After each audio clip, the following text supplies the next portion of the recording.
Thank you everyone for making time and coming here today. So Crafted Conversation is something that we keep doing as an event where we talk about a certain project on a topic about that project and around art and craft of the country or of what Baaya does, and around these projects and around different categories of interior and exterior spaces. Today we are joined by Amit Gulati. He's the co-founder of Incubis. They are really well known in the industry for some of the iconic projects that they have done around the country. We have Shibani Jain, who is the founder of Baaya Design. We are also joined by Shubhrajit from Incubis, who is the head designer and project manager over at Incubis. And we are talking about the Lucknow Airport project that Baaya had done very recently. So the topic over here is artwork in public spaces, and it talks about the installation that we have done in this airport. There are two terminal spaces that we have done. One is at the domestic terminal security check-in, and one is at the international security check-in. And Baaya in the last year has done multiple such large-scale public spaces, one including the Lucknow, the other are Gwalior Airport, where we have done a similar art installation at the domestic and international security check-in. Then we have done the IIM Ahmedabad, which is another very interesting project in the public space. Tata Bombay House we have done in the past, which is the headquarters of the Tata Institute. So Baaya Design, what we do in these kind of spaces is that we understand the requirement. We put the customer first. We understand the kind of messaging that has to go through these art and art installations that we do over there, and we make sure that these kind of artworks provide the longevity. Also, they are durable, they are sustainable over the period of time, and they kind of evoke a sense of conversation, a sense of knowledge, and everything through the artworks that we do. This is a little bit about himself. He's been in this industry for almost 30 years now. He's an industrial designer himself, and he's done many different projects. And an architect. And an architect, yeah. Not a qualified architect. So you can't call me an architect. You can't unqualified either. Yeah, and they've done projects where they have planned an entire airport. They have done the architectural planning for everything. These kind of large, expensive projects. As I said, he is the co-founder of Incubis, which is an award-winning design studio, and they've been doing projects in public spaces, which includes airports, which includes healthcare facilities, hospitality, many diverse projects, right? Moving on. So this is the airport, the new terminal at Lucknow. Lucknow initially had two small terminals, and this is the year that they created the largest terminal in the state.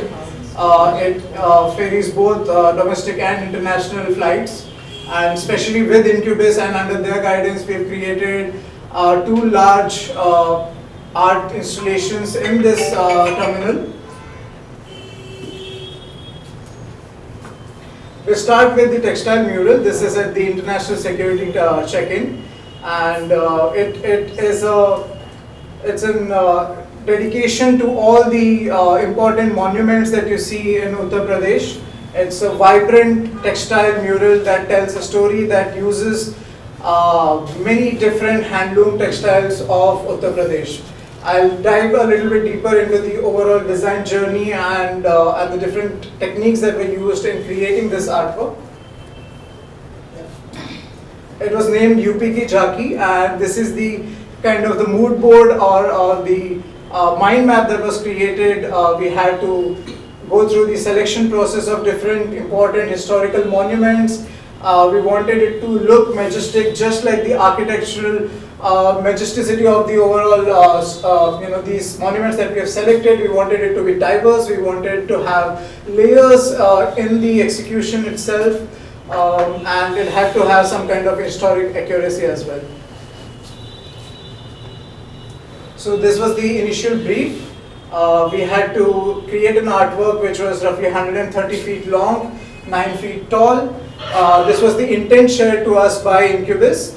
where the framework was provided that it has to be a textile mural. It had to tell the story of the skyline of the important architectural monuments. It also included some of the important rivers like Ganga, Yamuna and Gomti, with the background of the Himalayas and the overall landscape of Uttar Pradesh architecture.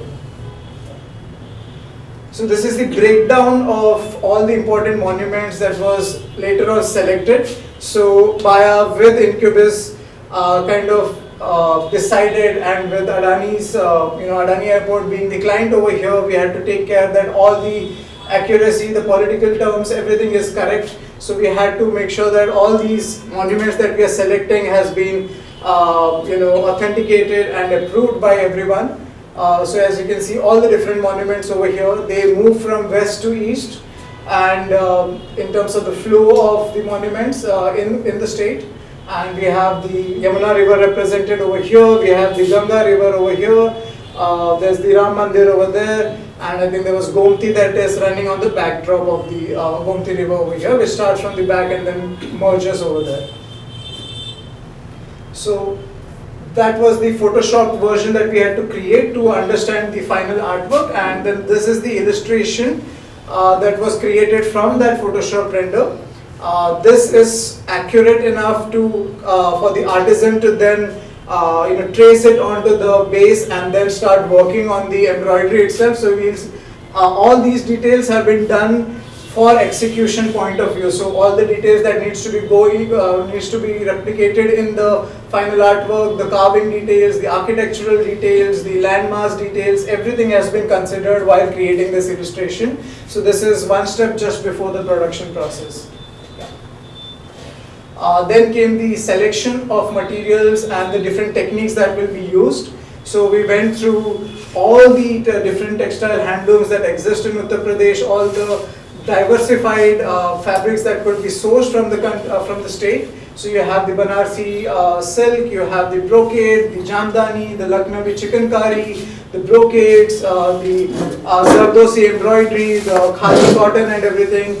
And these are few of the techniques that we identified at the time of conceptualization, that we'll do some quilting, there will be embroidery, there will be applique techniques that will be used at the time of application. So this was the brainstorming that happened in terms of the application of the artwork.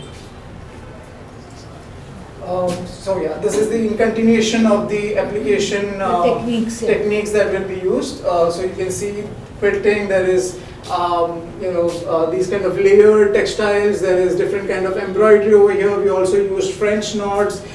We even laser cut some of the fabric and then kind of embroidered them in interesting patterns and weaving techniques. Scrunch fabric were used, so variety of techniques were used, and we were trying to be as innovative as possible.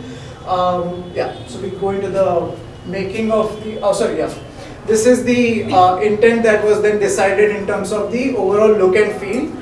This is something that was given to us by Incubis, that we want to create this kind of look and feel. So you see that how these different techniques and different fabrics kind of come together to create this, brings the synergy of the look and feel. And this includes different techniques that comes together. So we had our consultant Mansi Barbe, who along with the team of our artisans helped us through the journey of making and the production of the artwork itself. We had Chandrasekhar Beda, who is one of the leading people in textile industry and in terms of as a textile designer. And what you see over here is the tracing of the illustration into the base fabric, which was a canvas fabric. So we had to take 1:1 print, and then they kind of pinhole the entire design, and then there is a die that is put on top of it. That's how they trace. So it was a very long and tedious process. Then this is the quilting over here, the Ari work at the Adda, the different kind of techniques that you see here. So this is how it was coming together throughout the journey of the making. I think we have some more pictures of the making itself. Yeah. So these are some of the details that you see in the overall artwork. So this is the sky, which uses organza in yellows and golds, which are hand scrunched and stitched in a certain way to create this kind of effect. This is the river part of it, where you see these velvet kind of mimicking the look of a water, and you see these hand knotted braided fabric that kind of goes along to create these wave patterns and textures. These applique techniques and embroidery was used to create the boards over here, and the zardosi was used to create the diyas around the Ram Mandir, in fact Ayodhya, sorry. The panels that you see over here, these are all different fabrics coming together to show the landmass. So it's a synergy of different types of textiles coming together.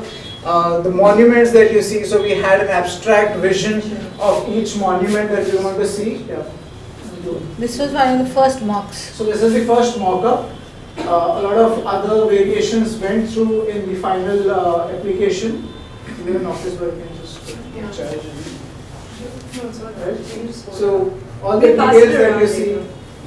So carving was highlighted through zardosi, the shadows and other effects were shown through another fabric over here. The landmass is a combination of different materials, different handloom textiles. There's Badoi carpet over here, and all these abstract vision of the individual monuments was preset and then were kind of interpreted into the final artworks. These are again different techniques that we use to create the nature, the trees and other things. So every monument had different combination of textiles that were used. And yeah, this is a much closer view of the overall skyline. This is how it all came together. Yeah. Now we move on to Suvarna Ghat, which is the domestic security check-in. It's a 3D mural, and this is the bird's eye view of how the overall installation looks.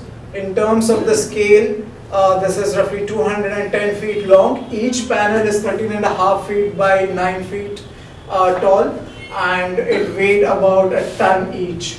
So we've used solid acrylic material over here as the primary material, and there is various other materials that we have used in the making of this. We'll get into that. So we'll start with the design journey. So this was the intent shared to us. We had the look and feel already given, that what we want to achieve. We went through various ideation process iterations of how we will achieve this look and feel, layering, 3D modeling, CNC engraving. So a lot of mock-ups was created on the way. So the figuring out of the technique and the how to bring the final look and feel was a process in itself. Once we figured that out, we went through a selection of 15 iconic ghats that we wanted to display over here. So this selection process went through with Incubis and Adani and everyone. Moving forward. So this, to make sure that we capture it 100% accurately, we did a process of capturing drone photography and videos of each of these ghats that were selected, and we made sure that whatever we represent is absolutely accurate. And all the details are captured in the right way. From this drone footage, we went on to create illustrations of each of these ghats. 3D illustration. Yeah. So before 3D, yeah, that's one. Okay. So we created completely hand-sketched illustrations of each of these ghats. So we understood which angle is correct, which perspective gives the best view of each of these ghats, making it identifiable and also iconic in its own way. Identified the different layers of materials that will be done in this execution process, and this is the sketch for each of these ghats. We did 15 different sketches in this way. Sorry, what's the significance of those red dots? So I'll tell you in the these red dots actually are some metallic pieces that came into. They're basically the boats on the river, but they've been colored in a different shade to basically highlight where the metal will come and where the other metal. Yeah, sure. Ripples. The ripples also. of it. Yeah. So these were the materials and techniques that we decided. So we wanted this color of Korean, then we solid acrylic that is, and this is the final version of the 3D intent. So the perspective of the 3D had been logged in. The technique to get the 3D CNC work was logged in at this point of view, and this is where we are looking at different CNC work that is milled down to this embossed effect, engraving work for the river, and metallic pieces that will come in as the element of glitter. So when the sun hits water, and the monument in certain ways, so you see that reflection. So we wanted to bring that drama in, and that's what we wanted Those to red capture. dots that you see were basically the reflections along the edges of the boats on the river. Yeah. You know, so So to when show you're that. passing in front of it, there are different lights hitting it. So it sort of shimmers. It's really attention to detail. So yeah, that's the intent, right? If when the architect or the maker has that kind of clarity and vision, so it makes it even more easier in the process of creation also. So these are the 3D intents that were later on rendered from each of the illustration that we saw previously.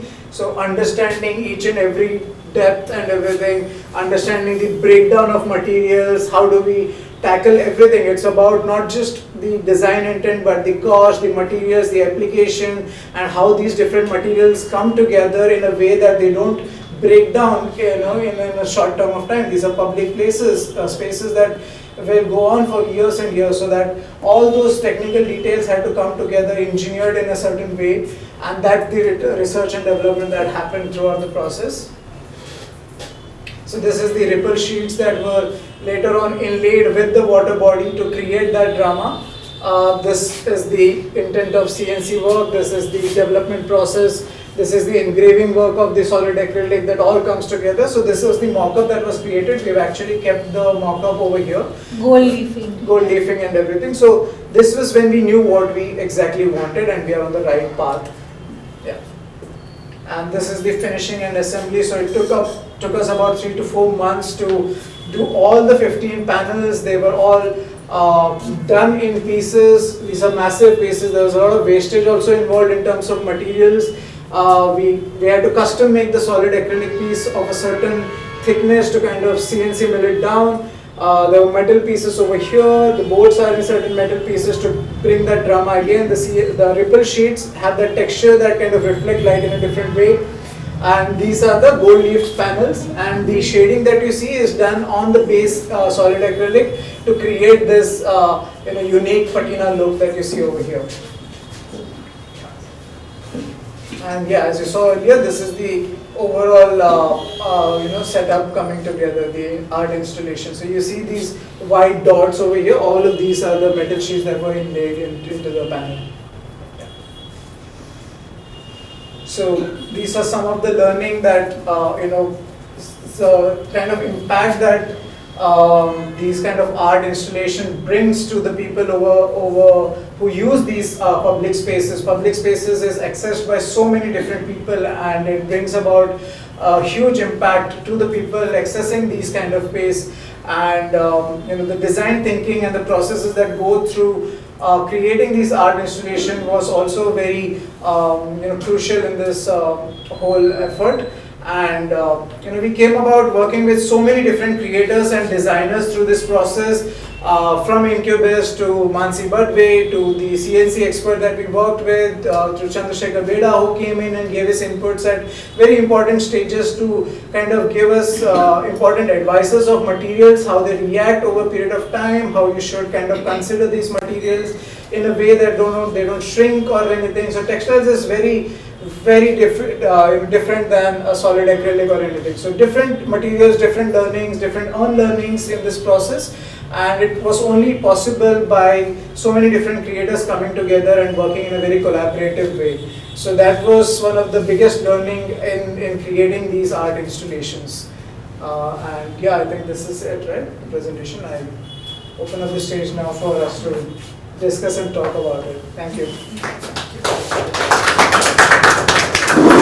Thank you. It was a huge learning curve for us also, and it was a wonderful project in terms of the challenge it through. It was so challenging, and I think I don't know, Adani gave us this project because no one else wanted to do this particular one. But I have to thank Amit because he's really the visionary in these spaces, and he takes you through this whole experience, and he's a taskmaster. He knows what he wants and he will get it. Yeah, that is true. So, yeah. So I think it was like you mentioned, a very collaborative process, and if there's a challenge, then you need folks who are willing to pick up that challenge. And these are not projects which have a sort of predictable workflow. A lot of us, when we take on a project, we know exactly what's going to happen next. So we can predict the time it will take, we can predict the cost it will involve. But this project, like he rightly mentioned, was a learning curve for all of us. We had an idea in our minds, but to actually interpret it in real life took a lot of effort, it took a lot of resourcefulness, and it also took a largeness of heart, because if you look at these projects from a purely financial perspective, you will never be able to achieve this, because if you are counting the money at every stage, there's exceptional amount of effort going in to just figure out these things, and that's why they're unique. The textile crafts are all known crafts, they are traditional crafts from the state of UP. But when you put them together in this massive way, they will behave in a very different, the characteristics change. And though we had the opinion of experts, ultimately somebody had to get down to doing it. And there again it takes largeness of heart to take criticism. You know, if you have a person like Chandrasekhar Bera who is not actually doing the work, but he is a specialist, he'll say, you know, this is not working, the textiles will not work in this way. So to take that criticism and say, okay, we are willing to experiment, but then there's a deadline, there's a cost, there's a client who's got bank guarantees against your name, so if you don't meet the deadlines, it's a massive risk. So it's a very entrepreneurial journey. It's also, you know, not so much of art in public space, it's also design in public space, because the moment you have a client, you cannot be an artist. An artist is expressing one's own opinion on something, but here you have to take a lot of opinion from other people.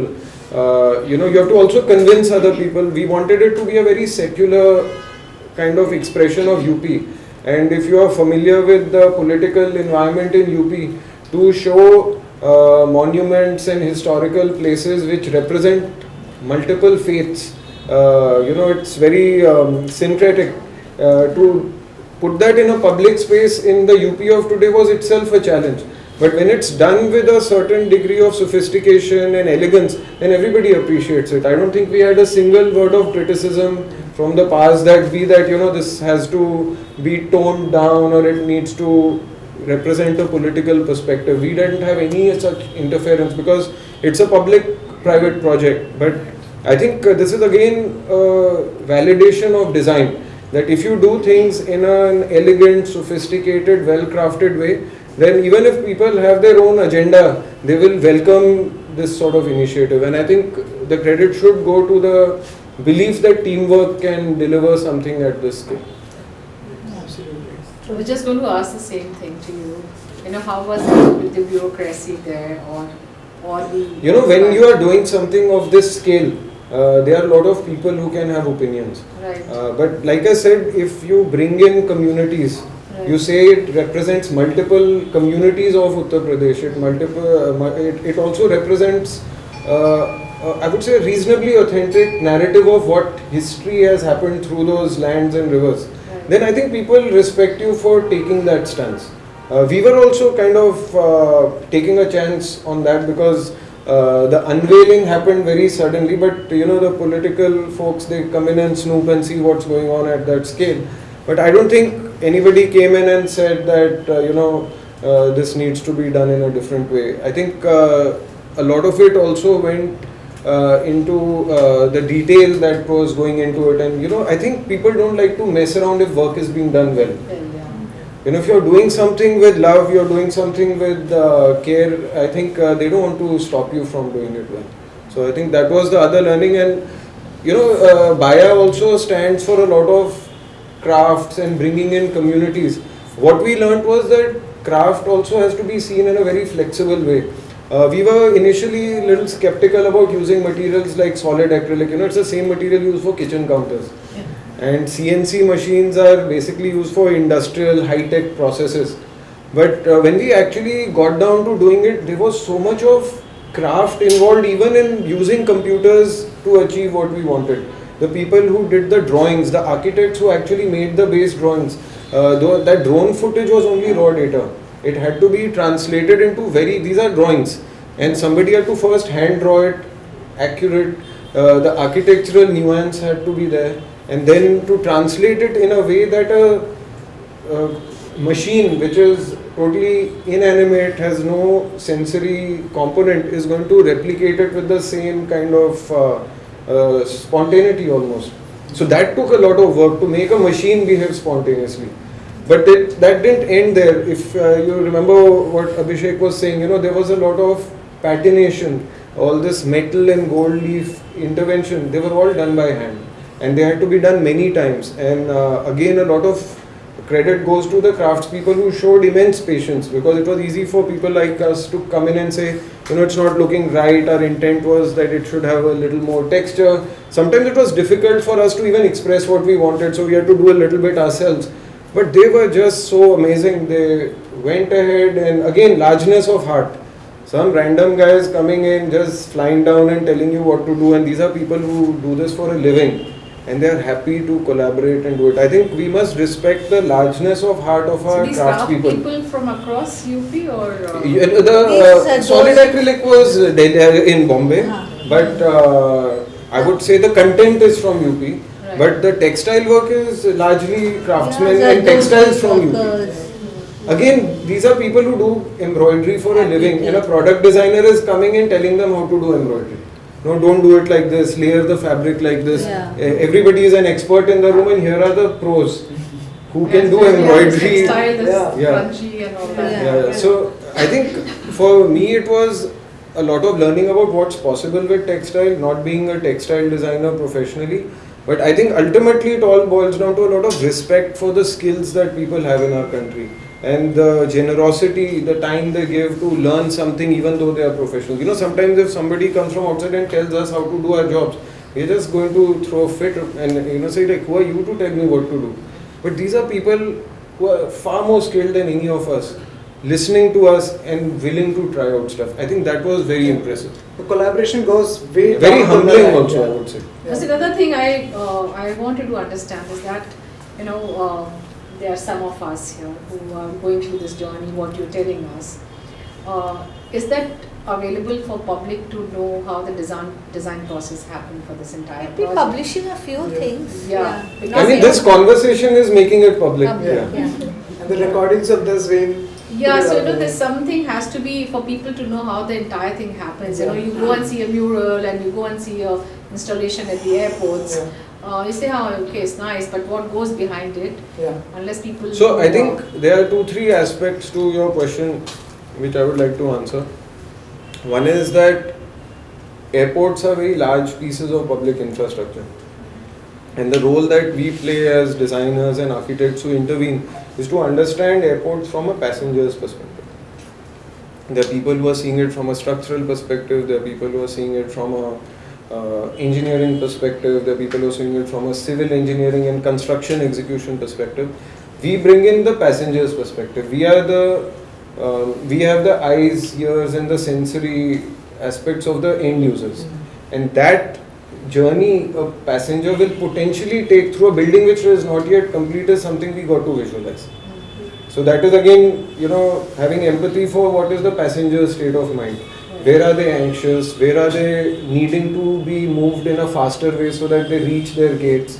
Once they are there, how do you calm them down? So you have to look at the sensory aspect and how you use space, how you use art, how you use color, how you use translucency, how you use light. They all play, and how do you use motifs that will also tell you something about context and place. These are the things that we do to give that passenger journey a sense of place, that yes, I am actually going through an airport in UP and it's not in Zurich. Because airports and large public infrastructure also have a global aspiration. They all want to look global and look international, and they use the same materials, steel, glass, and our role is sometimes to temper that and say that okay, you belong to a global sort of community of passengers who travel everywhere. But when you are in this airport, you're going to get some sensory reflection of what the local context is all about.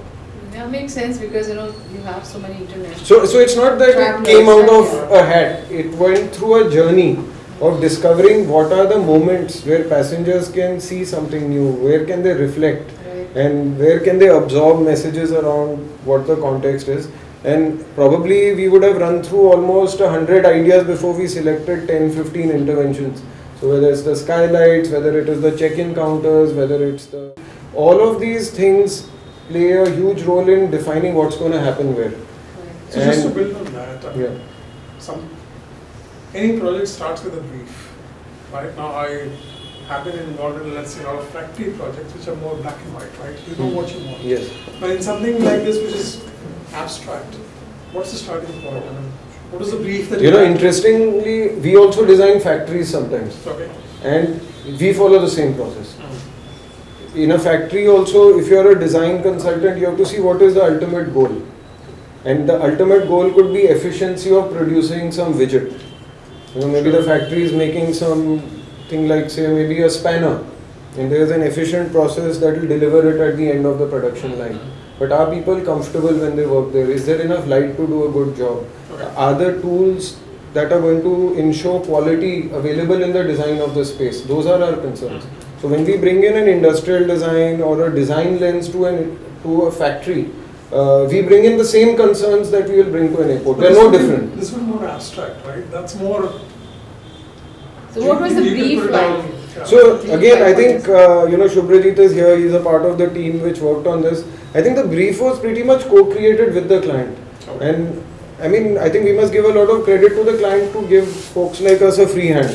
That they told us what sort of brief should emerge. They said, here's an airport, we want you to enhance the passenger experience. That's amazing, yeah. Yeah. And they were equally motivated to make sure this comes out Yeah. in the most impactful way possible. So when we would go to spend time with these embroiderers and these craftspeople, selecting textiles, seeing how the layers come, some of the engineers and architects from the client side would also come. And they were very curious what's happening here. They would not really contribute too much. They could have potentially even driven the agenda, but they would Yeah. just watch what's But going as on. you said, good work is happening, then people tend to come together. And they support what you're doing. Because remember, in all of this, nobody knows what the final product will look like. Not even the creative people. Yeah. I think we sometimes give too much credit to ourselves that we know exactly what we want. But I don't think that's true. If you see those textile samples, if you look at it, you're from a textiles background, you look at it at this scale, you'll say, this is not going to work. What is this? But- This looks like a mess. There are so many, Yeah. it looks like patchwork gone wrong. Patchwork is already confusing, but you take these techniques, material, fabrics, at this scale, it looks hideous. You cannot get that confidence how it will look at scale. But if you look at a painting like this, even Van Gogh's work will look like a collage of random colors. But if you see it at a distance, then it starts. So you have to visualize. And that's where prototyping, testing, all the things you do in design, sampling plays a big role. Doing a small sampling and then Yeah. what is... So what you saw there was something that was not executed. But that taught us what to do and what not to do. Right. And it taught us what's working and what's not working. And these samples also gave confidence to the execution teams that this is something worth experimenting with. Because they'd also never put so many things together. Yeah. And the fabrics all came from UP, Lucknow, Banaras. And we sent people to source the actual fabrics from there. So the example that you saw, that blue thing which Abhishek had put The in the sky wall. presentation, which was a reference, was actually done by Shubhrajit for a project in Hyderabad, which was based on the textiles of Telangana, using the ikat fabric. But this is again something we don't sometimes give credit to our craftspeople, that they're willing to see what happened in Telangana and try and say, okay, this works. Because even they were skeptical that will all these things work together. But when we showed them an example, they were convinced that yes, those craftspeople have done it. We can also do it. Now, there is not enough of that happening in the country, that craftspeople from different parts of the country are able to appreciate each other's capabilities. We are typically saying, it's geographical context, geographical index, just keep them locked up in where they came from and not give them the chance to collaborate. But the reason why we can pull this off is because there are some people working in Bombay, there are some people working in UP, there are some people working in Pune, and many of them are migrants. Yeah. So sometimes we were not even sure where they come from. Yeah. So we would talk to them. So they say, नहीं हम UP के हैं पर हम बिहार में रहते हैं और अब हम पुणे आ गए. So it was in a way a bit about national integration, and a lot of them were from communities which are so diverse, but they were even making temples. Imagine folks who are not even idol worshippers are making temples with such care because they believe that they can bring in that element of beauty. It was phenomenal, the kind of, I would say, devotion that went into making those things. You know, it really is a kind of canvas of what this country can achieve. Totally. Yeah. It's nice to see so much of design thinking going into it, because so much of public spaces I see around the country where the stakeholders don't even want to go into so much of depth. Oh, something is copied. No, they from go into somewhere. depth when the roofs leak and water comes up. Yeah. You are in a lot of depth. Yeah. You should give credit where it's due. All our airports and bridges they're really deep right now. But how do you? But I hope they're not leaking enough to. Yeah, How yeah, long did the entire Project take 4 to So 6 what months. was- Your part of it, and the. So I would say the design process took about 2-3 months. There was a lot of iteration. So, you know, when the work started at Baaya, we had already completed the creative process. So an intent had already been envisioned. And the client knew that it's going to look something like this, but nobody had a clue who's going to do it and how they're going to pull it off in 4 to 6 months. And because clients typically tend to take more time in taking decisions, it leaves very little time to execute. True. But the opening date, you know, like an Indian wedding, the Muhurat is already set. So it had to be finished, and there was a sort of race to the finish. You guys had to rush through any work? It was or- crazy, it was madness. You can't rush But through did you have this. to compromise on work No, because no, of the no. rush? No. So Adani So- was very helpful in that, yeah. So the dates, actually, we also fought back. Yeah. We told Amit, we told Adani that this is not possible in the time you have told And us. you need a physical Absolutely time, not right, possible. to do Give that. us time, we'll do a good job. And with that fighting back, I'm happy they listened to us. They gave us more time, or both he and Adani Group. And it was, I don't know how we pulled this project off. It was like madness, because we'd have one material and it wouldn't work, and then something else and it would not work, and we just had to keep experimenting. Yeah. I think Till it we took us got it 9 right. months. I mean, Yeah, enough So time to make a baby. They were done time. baby Very, time. very precise. But you know, there was, when we talk about design, we always talk about tolerance for ambiguity, right? This had it on a cosmic scale. Because, there is somebody doing work with those translucent fabrics, somebody working Organza. with velvet, somebody doing embroidery. They are in different places. Yeah. Ultimately, it has to come together. And only a few people in the room really know what it's actually going to look like. Yeah. And I think that needs an immense degree of, what do you call it? It's like a leap of faith. That yes, it will come together. Even the, solid acrylic pieces, it started off with sketches, then it started off with computer models, then it started off with small samples. And deep inside there was this little skepticism, this is not going to happen. And there's a lot of stuff we have to figure out before we can even give feedback to people. So you're not so confident about yourself. I mean, you know what you want, but you don't know how you're going to get there. You were very confident. You have to look confident. Yeah. Pretend to be confident. He's talking about what behind the scenes. My job is Now to he's look letting it confident. That's my job, to look Yeah. confident. Now he's letting it out. Yeah. That's the next project wrong. We never guessed. You're not my clients. So did you have to do something to keep the stakeholders also on board, because there is ambiguity, right? When you See, start. I think you have to really play that tightrope walk where when you are with the stakeholders, you are very nonchalant and you are saying, even when we went to Yeah. these Yeah, site because they- meetings, yeah. I would be the least interested in what's going on from a visual perspective. I would be on my phone, I would be walking around, getting distracted, looking like this is happening as a matter of course. I can't look worried in front of the client. It's like a doctor delivering a baby, You can't look worried that, I don't know what I'm going to do next. If you do that, Or in front of us. yeah. So we had to look very confident. You're letting all your secrets out. It's truth amongst friends. Right? But I'm saying that I think there is inherent confidence because you know that it will happen also. You cannot have false confidence, but you also have to, like I said, have tolerance for ambiguity, that yes, it will fall in place, but you have to keep at it. I think there is an element of persistence here. When you're not confident, you can make it up by effort and persistence. Yeah. Right. I think that's where you have to compensate, because you will never do anything new if you go into everything with that level of confidence. You have to have a little bit of, you shouldn't have the fear. You should be able to just dive into it with that sense that yes, this is a team that can pull it together. And I think Baaya played a huge role in giving us that confidence that yes, come what may, we'll do it. There are many projects where people let you down 3/4 of the way.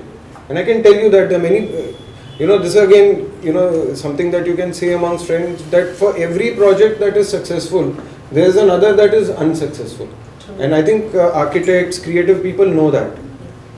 It could be a great idea for a building, but it never gets built because somewhere there is a lack of commitment from both sides. Or you get really involved with tactics that, I'm not getting enough money for this, it's not worth it. Yeah. The moment you start thinking tactically and you don't see what it can potentially become, then you're not going to get it. So that persistence comes from that outsized belief that come what may, this has to be delivered, then we'll figure out the money bit and all of that later on. I think again, Baaya was in a soup many times because I would come and give feedback which would require them to spend more time and more money. Yeah. And I said that's non-negotiable, but I don't think we ever had pushback in terms of work. We would probably discuss the money part 4 days later, Yeah. and it would be a very cordial conversation. You would say that, both Shibani and Abhishek, they would say, hey, this one's not going to happen at the same budget, so can we discuss money with the client? And sometimes I would say yes, sometimes I would say no, because I knew the limits to which we could push the envelope. So this is not easy to do because, people who actually pay for these projects, they are procurement people. They don't have a soul. They are basically hardcore number crunchers. True. एक बार तुमने decide कर दिया कितने का, उसके बाद you cannot discuss कि हाँ मीठा होगा कि क्या है, बस अब इतने का ही चाहिए. It's like buying sabzi for them. They look at it by the weight of the material. Yeah. Like brass costs so much in the market per kg. So why should this work take so much money? And some things don't even have a benchmark, like what does solid acrylic cost? The cost is very varied. Very Depends whom you buy it from. If you buy it from DuPont, How do it's you go X. convincing Very diverse. procurement people that Yeah. this needs to be Yeah. done in this way? Just for the ripple, we tried so many materials. We tried silver dust, silver leafing, acrylic cutouts, metal ripples finally is what Yeah. we used, metallic ripples. Procurement people, they measure by length and breadth, right? But what goes into making that length and breadth of a piece is much more than what you see at the end of the day. So And all the coordination design, it's like, wo to hai part of it. yeah, See, it's also not having benchmarks. You see, procurement people, if you have to be a little bit empathetic to where they come from, they also need a benchmark. If I'm making a wall, how much does a brick cost, how much does a day's labor cost, how much does a cement cost, they're able to compute it. Something that none of us have ever made before, even to bid for a project like that can be very risky. Because how do you predict what something Yeah. you've never done before gonna cost? Yeah. And that is true for designing these things, and it is probably even more true for making these things. true. So as an architect, did you feel that was an advantage that you knew that this would cost so much? We didn't know. We had a hunch. No, because it's not possible to know.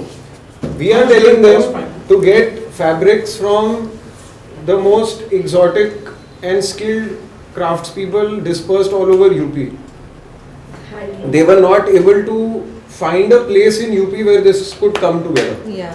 And thanks to UP, the variety is Oh, yeah. massive, Massive, yeah. especially in textiles. Yeah. So that was the first ambiguity. Sorry. Ultimately, it had to be assembled in Pune.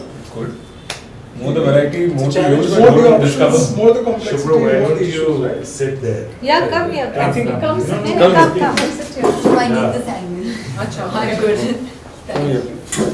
So I think the point is that nobody should get left out also. You see, this is where the government is more concerned. That I hope you haven't left anybody out. So if you read the formal description of this work, it refers to pretty much all the textiles and techniques and the geographies where great textiles are made in UP. Even Badhoi carpets are there, Zardozi is there, Banaras weaving is there, everything is there. So the idea was not to miss anything, but at the same time it has to look cohesive. So it's a contradiction in terms. And that's what I was saying. We were very worried that, this patchwork of textiles, nobody's ever done this. So how is it going to be preserved, this massive artwork? How is it? We went to Lucknow recently. We sadly missed out all that because we went straight up. We've used special fixtures for the textiles and all that. Yeah. And we sort of managed all of that, the longevity. Okay. The other materials we have been coated, the ghats, the acrylic has all been coated on top. And they're also instructed on how to maintain it. Yeah. So there's always a report Yeah. given by the people who are creating it Hmm. into how that's taken care of. You can't just keep running, giving it a bath. So that All precautionary measures we have taken to make sure that it doesn't sag over a period of time. Protective coating has been done. Everything, all the permutation combination have been thought. So what is the life that you guys are expecting for this installation? 10 years. At It- least. It depends on how it's taken care of. Luckily there is no direct sunlight over here, so fading is something that's not likely The to acrylic happen. will go on forever, I Yeah. think. Yeah. Solid acrylic is. and it's also backed up with a lot of engineering. There's a lot of structure at the back and how it's being held. Okay. So that also gives a lot of support to the entire structure. See, there are a lot of people who make it work. There's the actual installation, the textile work. Then how is it going to be installed? So Right. then we had an architect and engineering team at the site was helping everybody make sure that the interface between the airport and these installations is seamless. Right. So that it fits in, because when the airport was designed, these elements were not in their mind. Hmm. So a lot of these interventions have to seamlessly get hooked on. Some of them have weight, each of those panels is a ton. So how do you hang something that's 1 ton in weight on a wall which is not designed for that It weight? doesn't fall. So all of that. You should design a design walk at Lucknow Airport. So if I have a flight to catch, I go 1 hour early. And Yeah, that's what I'm saying, do people that. So should that know what should is that happening. should be. The airport operators are supposed to do that. Yeah. Or some kind of a kiosk, if somebody is interested. Information is there when you're going Information, through it. yeah. Yeah, it's Information there. is present, and also they have it up on the Adani airport. Worked on that. Fulo wali kali. Fulo ki gully, yeah. Basant Ah. Bahar. Oh, that's- That's the new name they give it. Yeah. Okay. Because Fulo wali gali is, it's literal. Yeah. It should sound a bit poetic. It's UP, Yeah. We are so proud, we both are from UP. I was born in Lucknow, but Yeah. went there only recently. I think I that's what- came on a one-way ticket from Lucknow. That's that's how we started. So a few decisions were taken on who's going to work on it. So some of it was based on who belong to these places, who have some roots. Yeah. Oh, mera nanihal wahan hai, and this and that. So And there's the no other. time for him to give back to his birthplace. Yeah, he gave, I gave. So we all had some or the other connection, and the second part of it was food. Yeah. So there was a team working for another airport. Yeah. So there was Ahmedabad airport, Lucknow airport. So veg, non-veg पे decision making. So that was also a story. Veg to khan, the baat to thodi hi hai. Veg. No. Ask us, we used to go at 4 o'clock iftari. I just want to also say that Adani also played a good role in this whole project, in the sense that they had a very strong procurement team. So they knew their materials and rates and everything on the back of their hands. So there was no way you could, nobody, not just us, anybody could just come up with any odd number. So they were very, very thorough in their procurement process. See, this is again difference between art and design. When it's art, you can do what you want, charge what you want, and it ultimately is based on your stature and positioning and what you mean as an artist, and also the fact that you may have a sort of market value.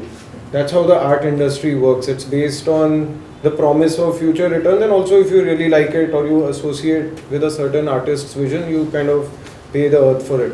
But this is also very technical, because at one level it is perceived as art, but at another level it is just seen as another brick in the wall. So it has to have all the values of a construction project, and it should be something construction people can understand. Yeah. They have terms like method statement, where you have to break it down into an algorithm, how it's actually going to be made. So there are a lot of technical things that you have to do, which you don't do with art. You don't ask an artist how you're going to paint. They're going to paint the way they feel Or like, the when they load feel like of it. the wall. Yeah. So there are a lot of technical interface issues which come in.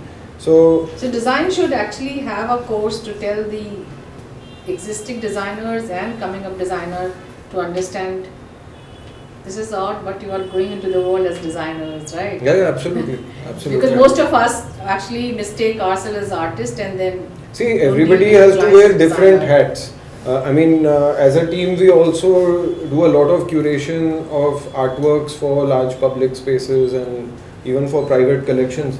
But there we have a completely different lens. Then we are not thinking the way we are thinking here. And there we have to do it in a very different way. If you are working for a financial institution in the US, then you have to look at what's the investment value and what is the potential of an artist's work to escalate, what is the resale potential. And we have to give them very hardcore numbers of why we are choosing a mid-career artist versus an established artist versus an emerging artist. And it's all about future returns. So you may like an artist or you may dislike an artist, which is an emotional decision. But a bank or a financial institution or an investor has to also take a very technical decision. So there are different issues over there. You wear a very different hat. Right. So we do art portfolios which are driven by completely different kinds of concerns and logistics, which are not these. And there we don't have an opinion. We can't go and tell an eminent artist what material to use and no, don't do the textile like this, do it like this. I mean, I just discussing today that I was with a fairly well-known artist earlier today on a call, and our client wanted that art to have a certain color of light. It's an illuminated artwork, and she just threw a complete fit when the client suggested it, and I had to just play the role of the moderator and say that she just uses this color of light and it has nothing to do with your space. So if you don't like it, it's your problem because we've already bought it. So with art, it's a very different thing. Here they can come and tell you whatever they want. But again, I think they were very respectful. They were respectful. They were very respectful of the creative process. The team was very respectful. And very supportive of Yeah. how it Supportive. should grow up, Yes. what are the extensions. They themselves have suggested at times as well. Yeah, but I think they also understood that public art installations of this nature are not fully predictable entities, and I think they gave us that little room to maneuver. Yeah, there were changes from the first intent to the last. Yeah. Lot of changes. And again, they would give us the freedom to make changes without even looping them in. It wasn't that we had to take approval. Yeah. They would sometimes not be there, and we would take very fundamental creative decisions which they said, if you are okay with it, we are fine with it. Yeah. I mean, that's again to their credit that they gave us that room to play with. Yeah. Like the patination that Abhishek was alluding to, it took a lot of time to get it right. Yeah. And it's something that nobody had done. Nobody has patinated solid acrylic, to my opinion. Normally you get solid acrylic for the opposite reason, that it's going to give you a uniform and predictable surface. Because marble, every slab of marble is distinct, but solid acrylic, every slab is identical. And here we are taking a sort of consistent material and trying to make it inconsistent. It's like getting fade on a pair of jeans. So you're not sure how it's going to behave, but they let us fool around, and it took 5-6 iterations to get it right. Sometimes I would send WhatsApp messages to Shubhrajit, or he would do the reverse, and he would kind of say, it's still not really looking what we want. And Even, I think it was up Eventually there. we came together, did Yeah. some, we actually did the work with the craftspeople, and I It's think like going to that dyeing lab and trying out Yeah. different dyes. yeah. It literally happened. Even I think at site, when it was already put up and then the entire staining process was happening, Yeah. we were taking decisions at every moment. Correct, Yeah. correct. It's not yet there. Okay, let's try a little bit more. And Yeah, we added some boats last minute. If Right, you right, remember. yeah. We took a lot of executive So decisions. there is at the end of spontaneity in it, and I think the lesson for designers is that you should never lose that,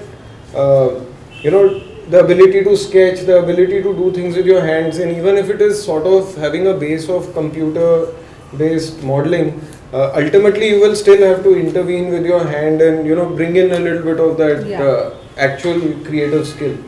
So Totally. And that makes it special, right? That's Yeah. what makes Yeah. it more special. On that concluding note, I have a few questions. I think all of us have been so curious about this project and to hear about it for so long, especially for Baaya having done such a massive project. I think it's Baaya's first Airport, biggest yeah. airport. Biggest and- airport. Yeah, biggest airport project. So I had a few questions from a younger perspective, and I think my curiosity roots from seeing more and more art in airports these days. Is it something that we look for these days? Because I think my first experience was at T2, when I went on the sort of walkways, I noticed different forms of art. And I wanted to ask, how does everyone actually here see the role of art in public and commercial spaces evolving over time? Is it becoming more important? Are we expecting to see art in different places? And as a society, are we expecting to see interesting art in these places? So, I'll let Amit go first. Yeah, what do you think? So again, I think it's a tough question to answer, because in a country like India, there are lots of things that have to precede art.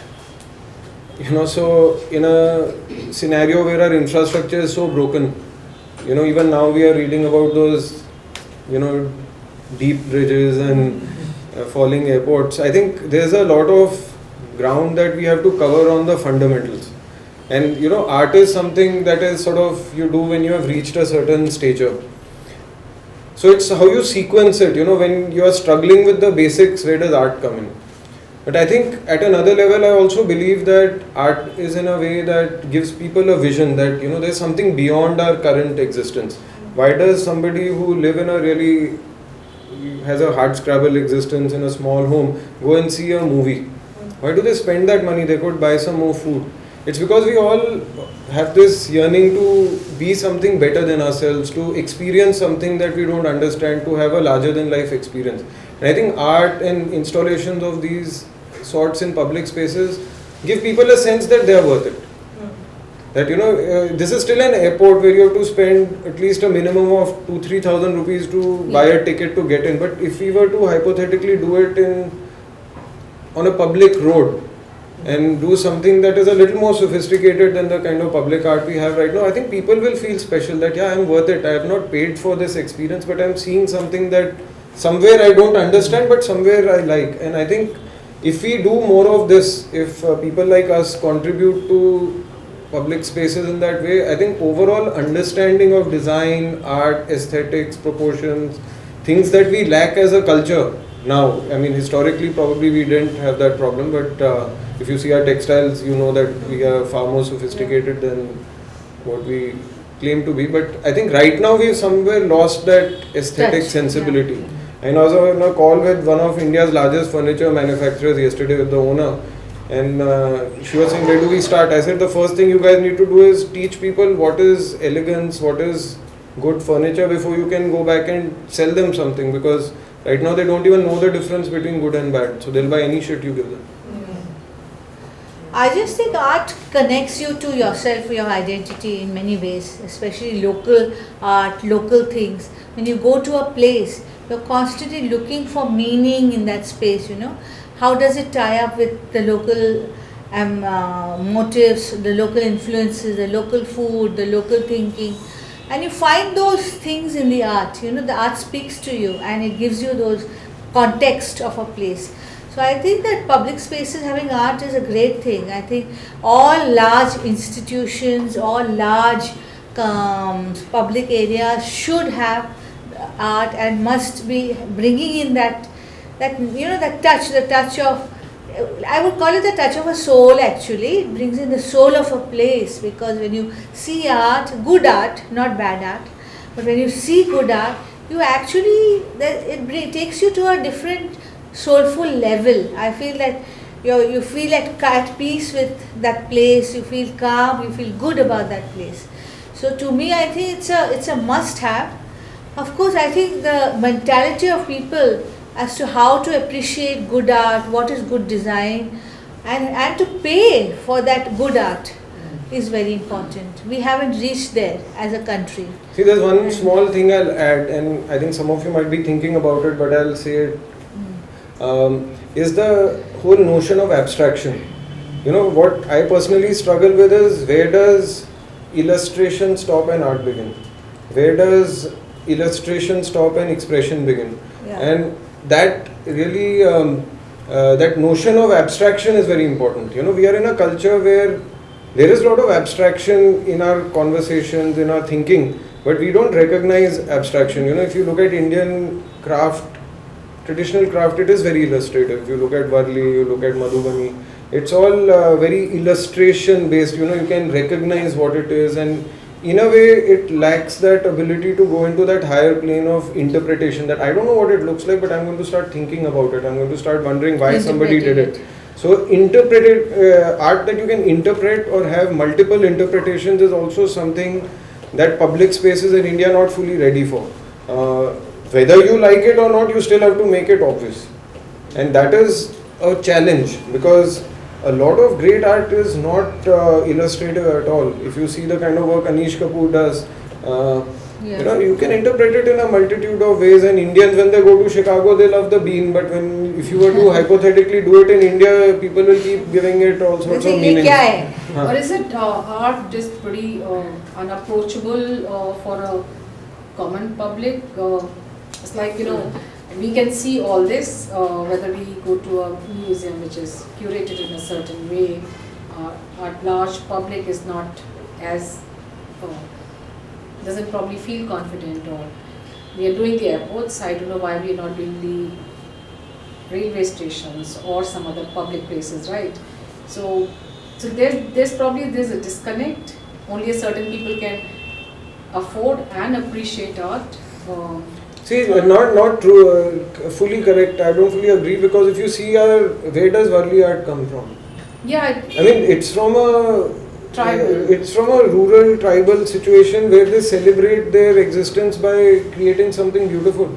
So I don't think they are making a choice between how much time they spend on farming and how much time they spend on producing something that is going to get them money, and how much time they're not thinking in those terms. It's something that's a natural expression. But people like us, we always make a choice that, am I spending enough time to pay my bills? Am I spending enough time to earn a living? And am I doing the right things that will get me to... So I think our existence has become transactional. But if you see traditional pastoral existence, for them art is just a joyous thing to do. And we are not seeing it like that in our own lives. But the point I'm trying to make is about abstraction. Is that how easy should it be to understand? Does it need to be easy to understand, and are we ultimately dumbing it down by saying, okay, this is a ghat and this is a river and this is a mountain and this is, you know, the sky. That is something that makes it easy to understand for everybody. When something is for everybody, does it need to be simple, so simplistic? Because what abstraction creates is an ability to see it again with different eyes, and for that you need to be a lot more evolved in your appreciation of the visual landscape. Does that weigh on, you know, as a designer, as architects, does that kind of seem like a massive responsibility for you? So for it's a constraint. It's okay. not. It's a constraint. I mean, I would love to do something that everybody doesn't understand immediately. Because in a 130-foot installation, like we just spoke about, I think, you know, everyone's seeing it every day. So as someone who's creating it, do you feel a responsibility of communication, trying not to be as abstract? So it's the brief. How do you meet in the middle? It's not a responsibility, it's a brief, it's a constraint. Oh, okay. So we could have theoretically made it completely abstract, and you say, oh, it could be mountains, it could be rivers, it could be a monument, but that won't fly. So here the abstraction is how we use the material, but ultimately it still forms a picture in your visual context. Yeah. And it has a meaning that ye Uttar Pradesh ka hai. And it is, you know, kind of a sort of reflection and celebration of what is local, which is a good thing. I'm not saying that's a bad thing, but how do you go one step beyond? As a designer, I feel it's important to build that whole thing around appreciation of art first. You know, I just feel when I look at the thoughtless art that I see here and there, I say, oh my God, I mean, what was even the thinking? Why did they even do this? You know, and then I feel like taking all the powers that be and making them go through a training. And I think it's something we didn't have earlier. Like if you look at Indian textile iconography, it's pretty abstract. But there is a root. If you look at the paisley, it could be a mango, it could be a fruit, it could be something else, it could be an abstraction of a bird. There's so many interpretations. If you look at a traditional, there's some block print sort of things lying around here. I was looking around. They're not easy to understand. You can say it's geometric, but it could be a floral thing. So historically we've had abstraction. I think right now we are nervous about what if nobody understands it. That's you the know, appreciation of the artwork is really not that simple and public yet, so for us to educate the people to appreciate artwork, I think it is currently going through that phase of kind of dumbing it down, and then maybe I think it that's will a evolve. slow into process. that, If I yeah. can just add to that, I think it also depends on the perspective.